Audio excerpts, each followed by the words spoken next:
Pues para profundizar en el alcance de esta eliminación de las restricciones en Canarias, vamos a saludar a Álvaro Torres Lana, jefe del Servicio de Epidemiología y Prevención de la Dirección General de Salud Pública, y se encuentra esta mañana con nosotros aquí en Buenos Días Canarias.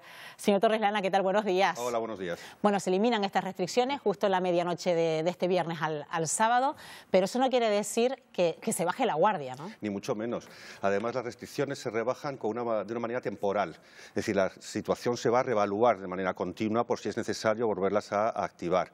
Y efectivamente lo que se hace es, de alguna manera, normalizar la situación. Ya llevamos 2 años con este virus, hemos aprendido mucho, nos hemos vacunado, por lo tanto la población se ha fortalecido desde el punto de vista inmunitario y de defensa frente al virus, y podemos en este momento pensar, y no hemos sido temerarios, en que es posible reducir estas medidas. Quizá también fijándonos en cómo se está comportando nuestro entorno, aquí en Europa sobre todo, da cuenta de que ya era el momento de dar quizás este paso y con prudencia, como usted decía, y con un margen de tiempo que ha establecido el Gobierno hasta el próximo 30 de abril, a ver qué tal evoluciona todo, ¿no? Claro, y eso está en acorde con el nuevo documento de estrategia que también ha salido a público esta semana, que se ha llegado a un acuerdo entre todas las comunidades autónomas y el Ministerio en relajar las medidas, porque es verdad que nuestro entorno europeo ya tiene un entorno con un porcentaje de vacunación muy elevado, y además hemos aprendido muchísimo de la sexta ola, de este Omicron, en el que la incidencia era bastante elevada, todo hay que decirlo, pero la gravedad no lo era.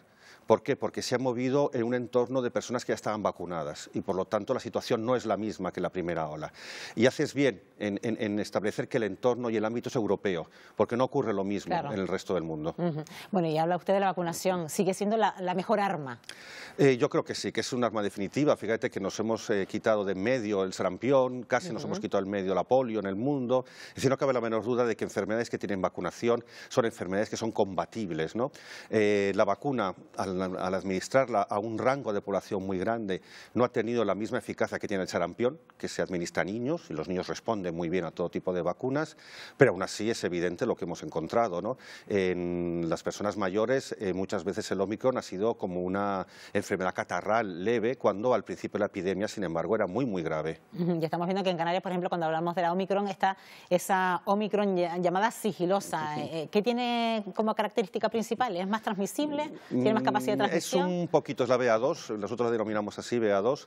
Es un poquito más transmisible, efectivamente, un 10% más transmisible, según las evaluaciones que tenemos del Reino Unido y Dinamarca, que fueron los 2 primeros países europeos en los que se introdujo esta subvariante, pero no tiene una afectación de gravedad mayor, ni de hospitalización, ni de fallecimientos. Por lo tanto, simplemente es otra subvariante más que nos ha venido. Bueno, debido a este anuncio que hacía el Gobierno de eliminar estas restricciones sanitarias hasta el próximo 30 de abril, bueno, estamos viendo cómo surgen ya planes de muchos lugares, de centros de ocio, también de instituciones públicas, de la posibilidad de volver a las fiestas, a las verbenas. En ese sentido, ¿cómo tenemos que comportarnos, señor Torres Lana? Lo digo por aquellas personas que quieran ya disfrutar de esos espacios que hasta ahora teníamos prácticamente prohibidos, ¿no? Bueno, pues lo primero es ejercer el derecho a ser vacunado. Eso es lo primero. Y luego lo que no ha caído, no ha decaído, es la utilización de las mascarillas en lugares cerrados, la higiene de manos sigue siendo muy recomendada, y mantener la distancia social siempre lo que sea conveniente, ¿no? Lo que sea posible, perdón. 1,5 metros sería muy aconsejable. Es evidente que una verbena va a ser más complicado. Entonces, ¿qué nos podemos poner? Pues la mascarilla, y evidentemente es la vacunación, que es una oferta que hace el Gobierno y que todos tenemos que ejercer. Bueno, de hecho, el Gobierno de Canarias no tiene competencias a la hora de eliminar la mascarilla en interiores. Tenemos que esperar lo que decida el Gobierno del Estado. En ese sentido, ¿usted está por la labor de que se mantenga un poquito más? Claro, los que nos dedicamos a vigilancia siempre somos muy cautos, ¿no? Claro. Como es natural.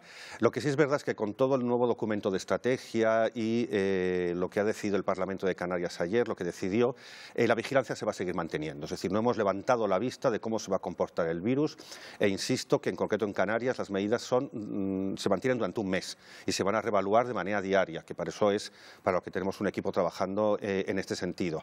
Lo que sí te puedo decir es que evidentemente nosotros reevaluamos todas las medidas. Es decir, estamos en este momento en una fase de estudio de cuál es la utilidad de las mascarillas en entornos a aire libre, en entornos a aire en ámbitos cerrados. Es decir, que eso se está evaluando de manera continua. Bueno, antes usted decía que el impacto de determinados síntomas de la Omicron pues ya no conlleva esa enfermedad de manera grave. De hecho, a partir del lunes ya el Gobierno del Estado anunciaba que se suprimía también el aislamiento de las personas positivas asintomáticas, incluso en estados leves. Y quizás podrían hacer vida normal, pero siempre con la mascarilla. Bueno, ¿no? se les recomienda que estén en su casa durante al menos 10 días o que eviten la interacción social y, desde luego, eventos multitudinarios. Pero fíjate que es lo mismo que se recomendaba hace 2 años cuando tú ibas a tu médico de cabecera y estabas malo, con fiebre 38,5 y se me ha agarrado un catarro espantoso. ¿Y qué es lo que te recetaba el médico de cabecera? Pues aparte de una serie de fármacos para evitar los síntomas, te decía, te receto reposo, te doy la baja laboral y quédate en casa. Pues exactamente lo mismo. Para los casos asintomáticos o leves estamos haciendo exactamente lo mismo. Está claro que el mensaje sigue siendo el de prudencia, porque si también miramos a otros países, estamos viendo como en China ha vuelto de nuevo a tener una gran incidencia de la COVID. En Australia, que habían retirado las mascarillas, han vuelto a retomar las mascarillas. En el Reino Unido ya se plantea una cuarta dosis de la vacuna. Es decir, vamos a estar conviviendo con este virus durante mucho tiempo, incluso para toda la vida, no sé yo. Yo no sé si para toda la vida, no lo sé, espero que no. Pero sí que es verdad que no todos hemos ido al mismo ritmo, no cabe la menor duda, ¿no? Entonces, China ha sido muy restrictiva, sobre todo en confinamientos de ciudades, en burbujas. No es la manera que lo hemos hecho en Europa. En Europa, fíjate que las restricciones han sido nacionales y casi todos los países de acuerdo. Es decir, esas burbujas que ha establecido China al final no les han dado demasiado rendimiento. Australia ha vivido muy alejada de todo desde el principio. Claro, la lejanía, evidentemente, es un grado de protección y entonces no han tenido prácticamente impregnación de coronavirus y ahora es cuando se ven cogidos, ¿no? Su nivel de vacunación tampoco es tan alto como el español. Es decir, que todos los entornos hay que estudiarlos y mirarlos. Pues Álvaro Torres Lana, jefe del Servicio de Epidemiología y Prevención de la Dirección General de Salud Pública. Gracias por habernos acompañado y aclararnos algunas cuestiones de cara a esta nueva etapa que comenzamos en Canarias. Lo hemos intentado. Buenos días. Gracias.